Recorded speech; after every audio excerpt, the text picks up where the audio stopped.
오늘 저는요, 우리 사랑하는 성도님들과 함께 우리 온 가족이 다 모여서 깨어 있으라 하신 예수님의 말씀을 같이 붙들려고 해요. 깨어 있는 것이 무엇인가를 생각해 보고자 합니다. 깨어 있는 것이 무엇인가? 깨어 있는 것. 여러분, 깨어 있는 게 무엇이에요? 제가 초등학생들한테 이렇게 물어보면, 또 중고등학교 아이들한테 물어보면 이렇게 대답하는 친구들이 간혹 있어요. 잠자지 않는 거예요. 맞죠? 깨어 있는 건 잠자지 않는 거예요. 맞아요. 그런 의미가 맞아요. 오늘 본문을 통해서 우리가 영적으로 잠들어 있지 않고 깨어 있는 것이 무엇인지를 함께 살피겠습니다. 오늘 말씀해 보시면요, 예수님께서 37절에 보시면 노아의 때와 같이 이렇게 말씀하고 있어요. 노아의 때와 같이. 넘겨주세요. 38절을 보시면 홍수 전에 노아가 방주에 들어가던 날까지 사람들이 먹고 마시고 장가들고 시집가고 있으면서, 이렇게 말씀을 하고 있어요. 우리 학생 친구들한테 목사님 한번 물어볼게요. 여러분, 먹고 마시고 장가가고 시집가는 거 죄인가요? 잘못된 건가요? 잘못된 거 아니에요. 먹고 마시고 그리고 결혼을 했어요. 그러면 먹고 마시는 것을 왜 할까요? 우리 먹고 마시잖아요. 오늘도 아침에 먹고 마시고 왔죠? 네. 굶고 왔어요? 네. 먹고 마셔, 우리가 먹고 마시잖아요. 왜 먹고 마셔요, 우리가요? 배가 안 고프려고요? 맞아요, 윤석이. 또 우리 왜 먹고 마셔요? 살려고요. 맞아요. 살려고요. 지금 살려고라고 대답한 친구 고마워요. 왜 그러냐면 제가 살려고요라고 대답할 것이다 이렇게 써놨거든요. 잘 대답해줬어요. 살려고 맞아요. 무슨 말을 하는 거냐면 우리 먹고 사는 거 생명을 위해서 먹고 마시는 거예요. 그렇지 않습니까? 우리가 먹고 마시는 것 생명 때문에, 생명 잘 살아보려고, 다른 말로 행복해 보려고 먹고 마셔요. 그런데 아이러니하게도요, 노아 시대 때 생명을 위한 일을 하다가 정작 자신의 생명을 구원하지 못했다고 말씀하시는 거예요. 다시 정리해 볼게요.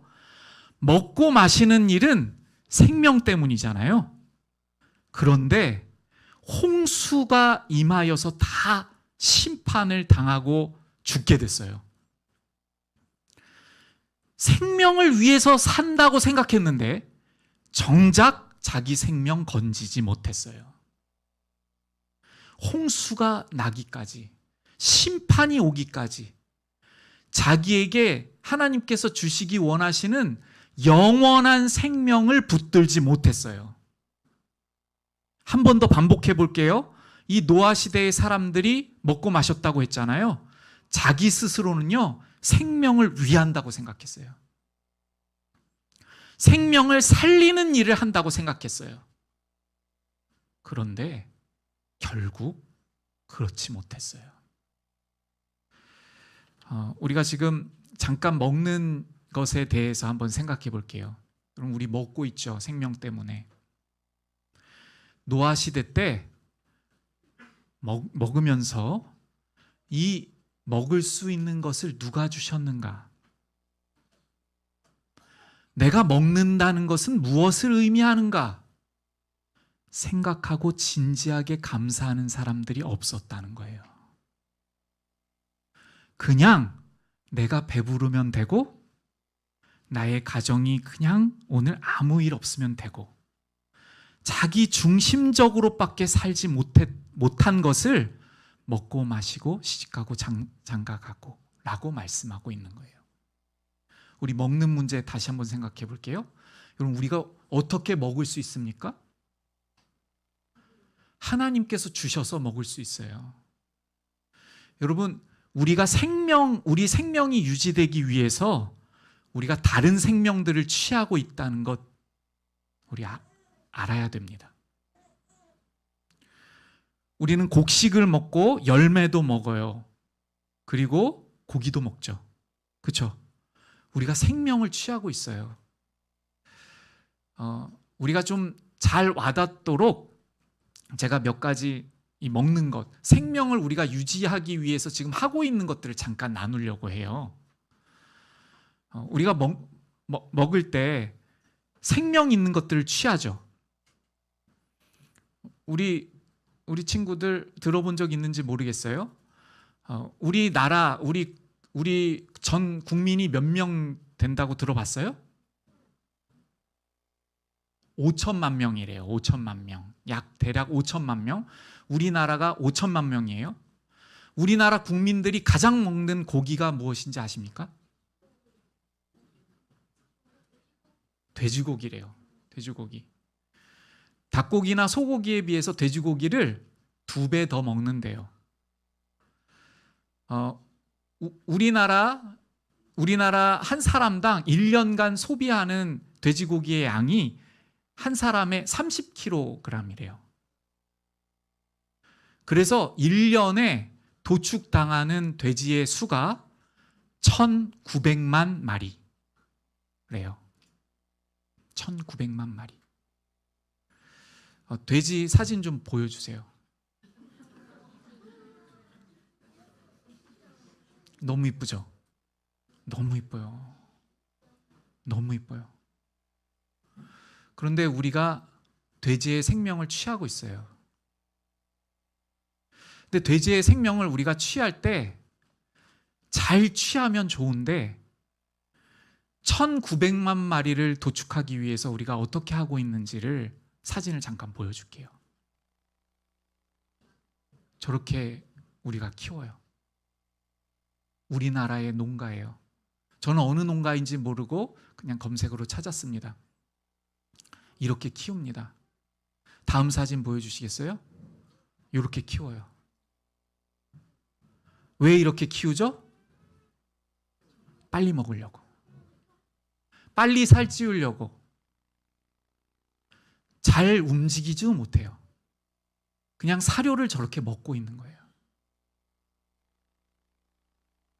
우리가 저렇게 하고 있는 거예요. 우리가. 여러분, 깨어있는 것은요, 피조물의 탄식을 듣는 것입니다. 피조물이 얼마나 고통스럽게 살아가고 있는지를 우리가 듣는 것, 우리가 아는 것, 그것이 깨어있는 거예요. 로마서에서는요, 모든 피조물이 고통을 겪고 신음하고 있는 것을 우리가 다 아느니라, 이렇게 말씀해요.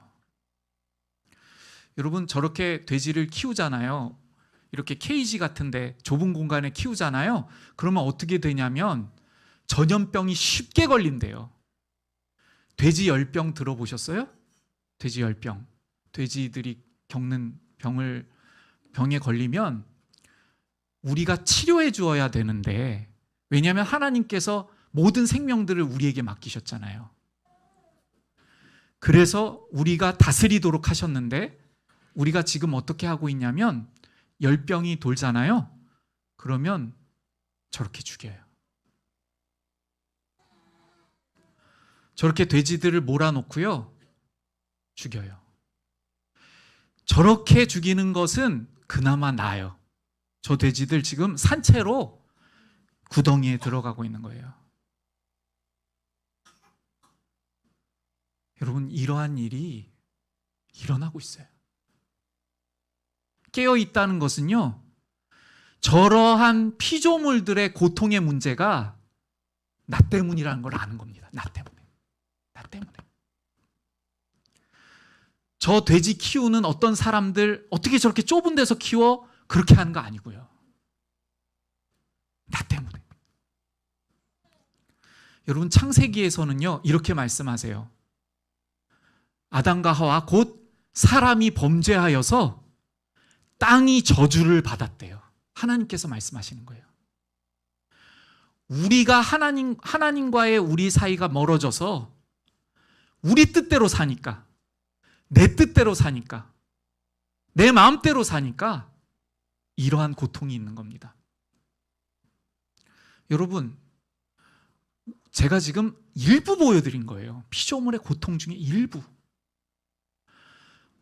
우리가 하나님을 떠나서 내가 하고 싶은 대로 사니까 얼마나 갈등이 많고 고통이 많습니까? 그래서 지금 이 지구 각처에서는요, 전쟁이 끊임없이 일어나요. 전쟁은 작은 공간에서부터 시작돼요. 우리 가정에서부터, 또 교실에서부터. 무기만 들지 않았을 뿐이지 친구를 미워하거나 아니면 내 마음에 안 든다고 누구를 괴롭히거나, 내가 지금 할 수 있는 것은 말로 공격하는 것밖에 없으니까 말로 공격하거나, 이게 다 전쟁입니다. 우리 때문이에요. 지금 모든 피조물들이 고통을 받고 있어요. 그 고통의 소리를 듣고 나 때문이라고 인식하는 것이 깨어있는 거예요. 몇 가지, 모든 피조물이 고통을 받고 있는 사진들을 몇 가지 더 좀 나누려고 합니다. 해양 생물들이 우리가 만들어낸 플라스틱과 쓰레기 때문에요, 정말 멸종되어 가고 죽어가고 있어요. 몇 년 전에는 이 바다에 사는 동물들 중에 가장 크다고 일컬어지는 향유고래가 있대요. 그런데 이 향유고래가 죽었어요. 해안에서 발견된 거예요.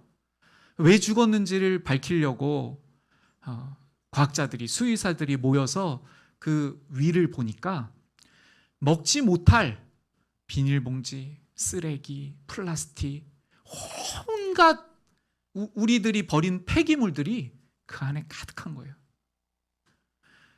그 고래는 크릴 새우를 먹고 산대요.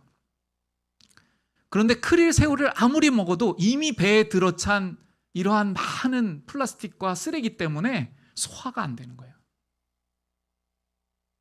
이러한 모든 고통들이 우리가, 바로 제가 하나님과의 관계가 멀어졌기 때문에, 우리의 죄 때문에 이 모든 고통들이 이 땅에 일어나고 있음을 아는 것, 그것이 깨어있는 것입니다. 지금 이렇게 생각하는 분들이 계실지 몰라요. 목사님, 동물들의 고통은 알겠어요. 그리고 우리가 버리고 우리가 이렇게 만들어내는 쓰레기로 인해서 해양 생물들이 죽어가는 것 알겠어요. 그런데 왜 저 때문인지는 잘 모르겠어요. 당연해요, 여러분. 왜 당연하냐면요, 우리 스스로는요, 우리가 어떠한지를 도무지 알 길이 없어요. 우리는 보통 우리 자신을 어떻게 관찰하냐면 다른 사람과 비교해서 관찰해요. 아, 저 친구보다는 내가 좀 낫지. 아, 저 사람 같지는 않지. 여러분, 사람끼리 비교해서는요, 나의 죄가 우리 지구상에 둘러싼 이 모든 고통들을 만들어낸 것을 도무지 알 수 없습니다. 동물들이 가엾어 보일 수는 있어요. 아이고, 안 됐다. 아이고, 불쌍하다. 까지는 할 수 있어요. 그런데 나의 죄 때문이라는 것은 알 수가 없어요. 그럼 시편 말씀을 목사님이 소개해 드릴게요. 시편에서는요, 이런 말씀을 하고 있어요. 살아계신 하나님의 말씀이에요. 시편 말씀. 이렇게 말씀하고 있어요. 사람의 허물을 누가 능히 깨달으리요. 쉬운 말로 바꾸면요, 우리의 본성, 우리의 죄, 우리의 고통, 우리의 모습을 누가 스스로 깨달으리요. 이렇게 말씀해요. 깨달을 사람이 없다는 거예요. 그래서 시편 기자는 이렇게 말씀합니다. 여호와의 말씀으로, 하나님의 말씀으로 경고를 받고 이렇게 말씀해요. 오직 우리가 어떠한지를 깨닫는 방법은 말씀뿐입니다. 오늘 지금 나누고 있는 이 시편 말씀이 시편 19편이거든요. 거기에는요, 우리의 눈이 밝혀질 수 있는 방법이 있대요. 그러니까 우리가 잠자지 않고 깨어 있을 수 있는 방법. 그 방법은 하나님의 말씀을 통해서 우리의 눈이 밝아진다고 말씀하고 있어요. 우리의 후각, 우리의 시각, 우리의 청각, 우리의 모든 감각들이 주님의 말씀으로 살아날 수 있다고 말씀하는 거예요. 우리 지금 이 자리에는 초등부도 있고 중고등부 친구들도 있는데 여러분 한번 생각해 볼게요. 지금 여름철이니까 음식이 쉽게 상하거든요. 근데 음식이 상한 걸 모르고 먹으면 어떻게 됩니까? 식중독 걸리죠. 식중독에 걸리지 않게 해주시기 위해서 하나님께서 우리 스스로를 보호하도록 하신 방법이 있어요. 그게 뭘까요? 우리에게 후각을 주셨어요. 후각을 주셔서 음식물로부터 아주 지독한 냄새가 나면 먹으면 안 되는구나 판단할 수가 있어요. 영적인 것도요, 똑같아요. 우리가 영적으로 깨어있는 것도요, 하나님의 말씀을 통해서 우리가 하지 말아야 할 것, 우리가 금지해야 할 것, 우리가 보지 말아야 할 것, 우리가 취하지 말아야 될 것, 우리가 행하지 말아야 할 것, 우리 스스로를 해치는 것이 무엇인지를 하나님께서 알려주세요. 우리 오늘 마태복음 말씀 다시 한번 띄워주세요. 노아의 시대 때 먹고 마시고 이 부분 다시 한번 볼게요. 띄워주시면 홍수 전에, 여러분 보세요. 다시 집중하세요. 홍수 전에 노아가 방주에 들어가던 날까지 노아는요, 끝이 올 거라는 것을 알았어요. 깨어 있었어요. 준비했어요. 이대로 살다가는 다 죽는구나. 심판이 오는구나. 그 구원을 준비했어요. 그런데 많은 사람들은요, 무엇을 먹어야 하는지, 무엇을 취해야 하는지를 몰랐어요. 나에게 상한 음식이 되어서 먹지 말아야 하는 것도 먹었어요. 그것이 무엇입니까? 사탄이 우리로 하여금 하나님과 멀어지게 만드는 많은 것들이에요. 오늘 이러한 것들 중에서 가장 위험한 것이 있는데 이것을 좀 나누고 마치려고 합니다. 지금까지 말씀을 들으면서요, 이렇게 생각한 우리 초등부나 중고등부 친구들이나 아니면 성도님 계시다면 안심하세요. 이러한 생각을 하셨으면 안심하세요. 목사님, 제가 피조물들의 고통은 알겠는데 그것이 저의 죄로 말미암았으면 잘 모르겠습니다. 괜찮습니다. 이제부터 시작하시면 돼요. 오직 말씀을 통해서 우리가 볼 수 있어요. 제가 비유 하나 드릴게요. 여러분 치과 가보셨죠? 우리 친구들 치과 가봤죠? 치과에 가면요, 아주 밝은 빛으로 우리의 이를 비추거든요. 내가 집에서 이렇게 이를 보았을 때는 잘 보이지 않아요. 어디가 상했는지, 잘 썩었는지 잘 안 보여요. 그런데 밝은 빛으로 비추면 보여요. 그래서 의사 선생님들이 이 부분이 상했어요, 이렇게 말씀해 주시거든요. 그와 같아요. 성경 말씀 앞에 서야만 우리의 우리의 죄, 우리의 더러움을 발견할 수 있어요. 그래서 제가 괜찮다고 말씀드리는 거예요. 오늘 한번 예배에 참여하는 것으로 절대 불충분합니다. 오늘 저는요, 오늘 이 시작을 통해서 성경의 말씀을 통해서 피조물의 탄식을 들을 뿐만 아니라 그 탄식과 고통이 나로부터 말미암았음을 아는 자리로 오늘부터 시작할 수 있음을 말씀드리고 있는 거예요. 오늘부터 할 수 있어요. 그것을 우리가 결단하고 그것을 붙들고 믿고 나아가면 하나님께서 우리를 알려주시고 그 말씀 앞에 세워주실 거예요. 우리 이제 이렇게 말씀으로 나아갈 때에 우리는 깨어 있어야 하는데 가장 위험한 것이 있어요. 이 한 가지를 함께 나누고 마치려고 해요. 여러분, 예수님께서 지금 깨어 있으라 하시잖아요. 이 깨어 있으라 하시는 말씀 가운데에 가장 우리에게 위험한 것이 있어요. 여러분, 무엇일까요? 깨어 있어야만 마지막 심판의 때에 구원받을 수 있고 영원한 하나님 나라로 나아갈 수가 있어요. 주님의 구원을 우리가 받아들일 수가 있어요. 그런데 이 깨어 있지 못하게 하는 것 중에 가장 우리가 경계해야 될 것이 무엇일까요? 그것이 무엇일까요? 깨어 있다고 생각하는 거예요. 여러분, 다시요. 내가 깨어 있지 않은데 깨어 있다고 말하는 거예요. 내가 진정한 그리스도인이 아닌데 구원받았다고 생각하는 거예요. 내가 예배를 정말 생명처럼 생각하지도 않으면서 하나님과 친밀하다고 여기는 거예요. 내가 하나님의 말씀을 사랑하지도 않으면서 하나님을 사랑하고 있다고 착각하는 거예요. 깨어있지도 않으면서 깨어있다고 생각하는 것.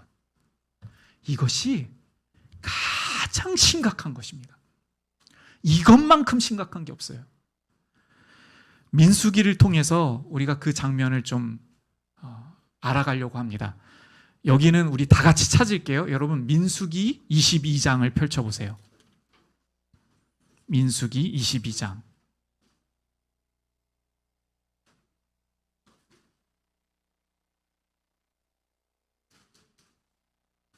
민수기 22장 12절, 13절. 아마 PPT로 준비되셨을 것 같은데 12절과 13절을 같이 읽겠습니다. 시작. 하나님이 발람에게 이르시되 너는 그들과 함께 가지도 말고 그 백성을 저주하지도 말라. 그들은 복을 받은 자들이니라. 발람이 아침에 일어나서 발락의 귀족들에게 이르되 너희는 너희의 땅으로 돌아가라. 여호와께서 내가 너희와 함께 가기를 허락하지 아니하시느니라. 여러분, 제가 발람을 지금 소개해 드리려고 해요. 발람.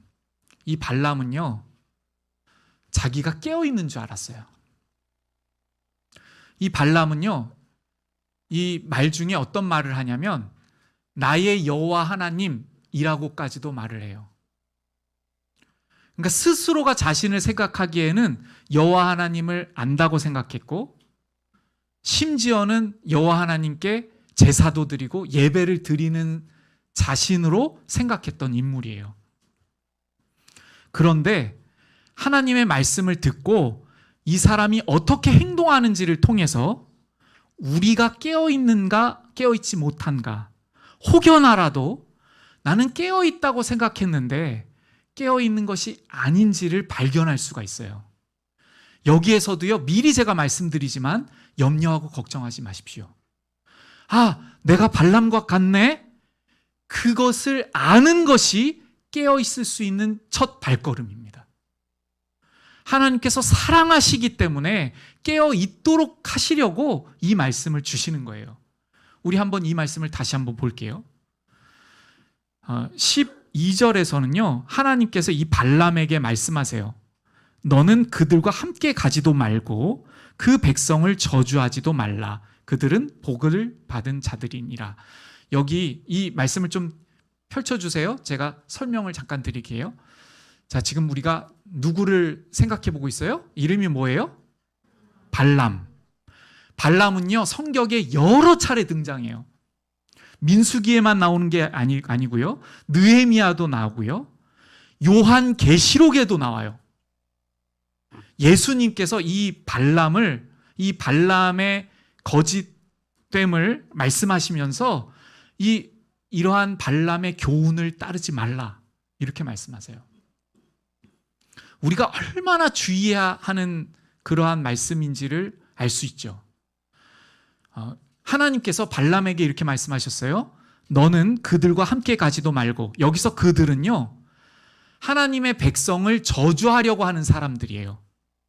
하나님의 백성을 미워하고 하나님의 백성을 공격해서 죽이려고 하고 하나님의 백성을 저주해서 나약하게 만들려고 하는 사람들이에요. 그들과 함께 가지 말라 이렇게 말씀하셨어요. 그리고 또 어떻게 말씀하셨냐면 그 백성을 저주하지도 말라 이렇게 말씀하셨어요. 여기서 그 백성은 하나님께서 사랑하시는 하나님께서 택하신 하나님의 백성이에요. 하나님의 백성을 저주하지 말라. 하나님께서 보호하고 있고 하나님께서 사랑하는 백성이니 그 백성 저주하면 안 된다. 그 백성을 욕되게 하면 안 되고 그 백성을 미워하면 안 된다. 이런 말씀이에요. 그러면서 이렇게 말씀하세요. 그들은, 그 백성은, 하나님께서 택하신 그 백성은 하나님의 복을 받은 자들이니라. 이렇게 말씀을 합니다. 그런데 발람이 이 백성들을 저주하도록 하고 미워하여서 온 그 사람들에게 뭐라고 말하는지를 13절이 보여주는데요. 그럼 13절을 같이 볼게요. 발람이 아침에 일어서서 그 발락의 귀족들, 이 하나님의 백성들을 지금 저주하려고 하고 미워하고 공격하려고 하는 그 자들에게 말합니다. 너희는 너희의 땅으로 돌아가라. 여호와께서 내가 너희와 함께 가기를 허락하지 아니하시느니라. 말씀 계속 띄워주세요.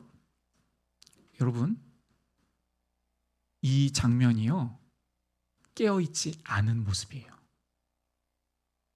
더 설명할게요. 깨어있지 않은데 깨어있은 줄 알고 있는 사람의 태도예요. 무엇이 보입니까? 마치 겉으로는 하나님의 말씀대로 하고 있는 것 같잖아요. 보세요. 여기에는요, 자기가 없어요. 우리 사랑하는 유초등부 우리 친구들, 이 말씀에는요, 내가 없어요.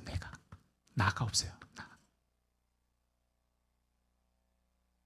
우리 사랑하는 성도님 여러분, 하나님 말씀을 알고 그 하나님 말씀에 우리가 어떻게 반응하는 것까지가 신앙입니다. 지금 하나님께서는요, 가지도 말고 저주하지도 말고 하시면서 그들은 복받은 사람들이다 이렇게 말씀하셔요.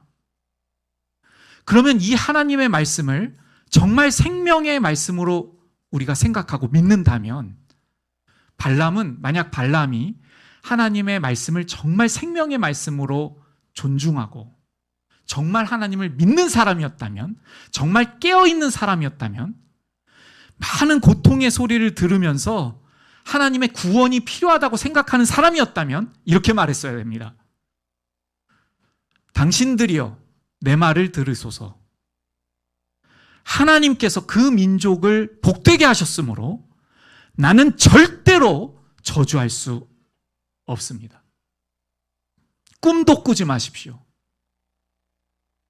나는 하나님을 믿는 사람이기 때문에 하나님의 말씀대로 행할 뿐만 아니라, 만약 하나님께서 사랑하는 백성들에 대해서 당신들이 대항하거나 저주하거나 만약 공격한다면 나는 당신들을 대적할 것입니다.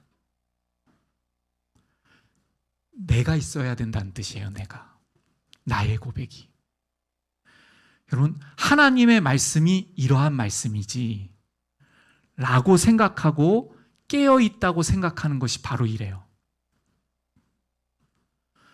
우리는 하나님께서 어떠하신 분이신지를 말씀해 주시는 말씀과 함께 우리의 고백이 담겨야 돼요.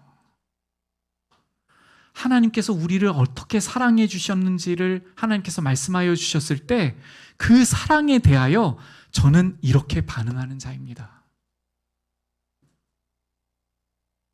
하나님께서 우리를 존귀하게 여겨주셨을 때 저도 하나님을 존귀하게 여기고 하나님을 경외하겠습니다. 여러분, 제가 오늘 이렇게 온 교인이 함께 나와서 온 가족이 함께 예배드리길 원하는 이유가 하나 있어요. 우리 지금 초등부 친구들 또 어린 친구들 오늘 설교 이 말씀을 지식적으로 잘 모를 수도 있어요. 어려울 수도 있어요. 또 오늘 여기 예배드리시는 우리 성도님, 오늘 교회 거의 최근에 들어 처음 나오시는 분들도 계셔요. 여러분, 이 말씀이 어떠한 의미인지가 잘 전달이 되지 않더라도요, 우리 아이들이, 우리 성도님들께서, 우리 부모들이 어떠한 자세로 이 예배를 드리고 있는지 다 느껴져요. 우리의 표정에서, 우리의 마음에서, 우리가 준비하는 기도에서 느껴져요. 그래서 우리 다 함께 모여서 우리 모두가 발락 같지 아니하기를. 그럼 발락은요, 하는 말마다 하나님을 말해요. 하나님이 이러시지 않으셨으므로 나는 못한다. 그런데요, 실제로는요, 그 발락은 이 세상의 돈을 사랑했어요. 그래서 결국에는 발람은요, 이 세상의 돈을 사랑했어요. 그래서 결국에는요, 하나님의 백성을 범죄하게 만들어요. 이제 말씀을 맺으려고 합니다. 오늘 우리는 깨어 있으라 하시는 말씀 앞에 섰어요. 많은 건 나누지 않았어요.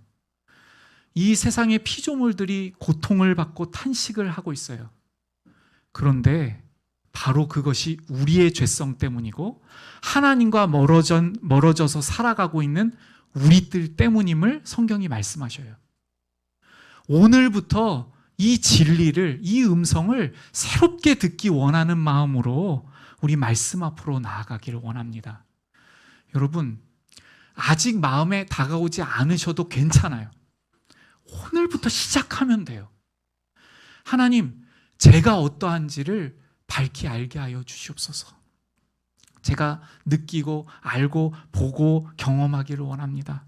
말씀으로 나아가기를 원합니다. 그리고 우리 한 가지만 더 나눴죠? 가장 위험한 것이 무엇인지를 나눴어요. 깨어있지 않은데 깨어있는 사람에 대해서 나눴어요. 그 사람은 자기가 깨어있는 줄 알아요. 말로는 하나님의 말씀까지도 이야기하고요, 하나님의 말씀 때문에 거절하는 것 같아요. 그런데 거기에는 자기의 고백이 없어요. 자기의 결단이 없어요. 자기의 신앙이 없어요. 내가 누구인지를 몰라요. 우리 반주로 같이 나아가고 기도의 자리로 나아갈게요. 우리 함께 오늘 고백드리기를 원하는 것은요, 하나님, 우리 2025년 이제 7월 첫 번째 주일 예배로 모였습니다. 주님, 우리 정말 새롭게 일어나기를 원합니다. 우리의 신앙을 새롭게 시작하기를 원합니다. 하나님, 우리 자녀들이 저를 통해 무엇을 배웠을지를 돌아봅니다. 제가 준비하고 있는 예배, 제가 읽기를 원하는 말씀, 제가 어떻게 대하고 어떻게 살아왔는지를 돌아봅니다. 혹시라도 발람과 같이 말로는 하나님을 말하고 심지어 가르치기까지 하는데 나의 신앙이 없어서, 나의 정체성이 없어서 그 고통의 소리를 듣지 못할 뿐만 아니라 나 때문이라고 고백하지 못하는 우리라면 주님, 오늘부터 다시금 시작할 수 있도록 인도하여 주옵소서. 이렇게 간절히 간구로 나아가기를 원합니다. 우리 같이 고백드리며 기도로 나아가겠습니다.